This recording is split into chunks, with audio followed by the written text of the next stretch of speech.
Hey gang, what's going on? Welcome back to another edition of Intuitive Angling.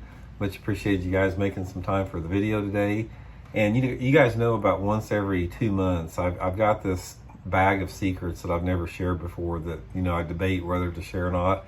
So it's time now for another one. I'm going to share with you guys a really cool tip, really cool modification that's going to allow you to catch some really good fish in really shallow water this summer. I'm going to show you guys how to modify and color up a rib swim bait to duplicate or to imitate a bluegill to catch those bass that are feeding up on shallow and bluegills all summer long. So this is a really good tip you guys are going to check out. Anyway, real quick before we get started here, just want to remind you guys, anybody out there looking for an on-the-water lesson with me, you can book one of those by going to my Facebook page, Randy Blockett Professional Angler, and just shoot me a private message. I'll give you the info for that. And any of the stuff that you need today, if you want to modify your swim baits like I'm going to show you, I'll include the Baitworks link in the description. You can order everything there online. Great way to support the channel. Okay guys, I'm going to show you this before and after. We're going to get into this. This rib swim bait, this is a 3.8 inch Zoom Z Swim, or you can use a Kitech if a lot of you guys like it. It's just a 3.5 inch rib swim bait. Probably one of the most famous, popular bass catching baits over the past decade. It's just an incredible catcher, the rib swim bait. But the technique that I'm going to show you guys has to do with specifically throwing this thing in super shallow water for bass that are actively chasing and hunting and feeding on shallow bluegills in the summer. So I'm going to show you I'm going to talk about how to fish this like in less than 3 foot of water. So the first thing we need to do is I need to show you guys how to color this thing up, how to modify it. So what you're going to need for this is basically just 2 different colors. You're going to need chartreuse and an orange a marker. And I like the marking pens, and I buy them just like you guys do. I don't have anything to do with this company. But the thing I like about the marking pens, guys, it gives you the attention to detail that you can't really get with a dip and dye or spray. So that's why I use that. So anyway, we're going to start out here. Let's go with our chartreuse first. And I'm going to start out on this by drawing. You can see on most of these swim baits, they have, like on the Z Swims, they've got a line that, you got a color on the bottom and you got a color on the top. And right along that line, you want to put the chartreuse. Just come right along that line and draw just the chartreuse line all the way down the bait here. And it doesn't have to be, really profound or anything. Once you get it in there, it really stands out a little bit more than what you think it does. And there's something about this little bit of chartreuse on the side that really acts as an attractant to those fish. So I'm gonna start out there. You can see I've got the chartreuse on there along the side, just a real subtle color difference on that. And then the next thing I'm gonna do, you see the tail, you've got it split in the middle here. I'm going to color half of it chartreuse, like that, and come on the back side and hit the back side of it with a little bit of chartreuse. So I got half of it like that. Next thing I'm going to do is I'm going to get the orange out, and I'm going to put a puff of orange on the bottom. Now this is sort of like to, it's just orange and chartreuse is a real common color for a lot of perch.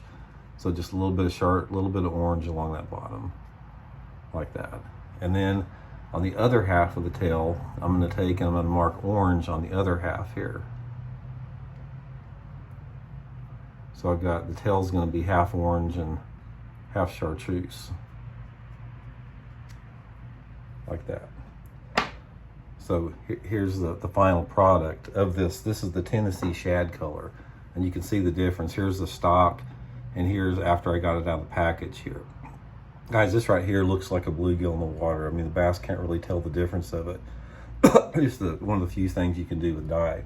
Next thing I'm going to do is I'm going to take a 3/0 belly weighted hook with anywhere between like an 1/8 ounce to 3/16 ounce shank on it, core, fairly light, and rig just screwed in the head normally.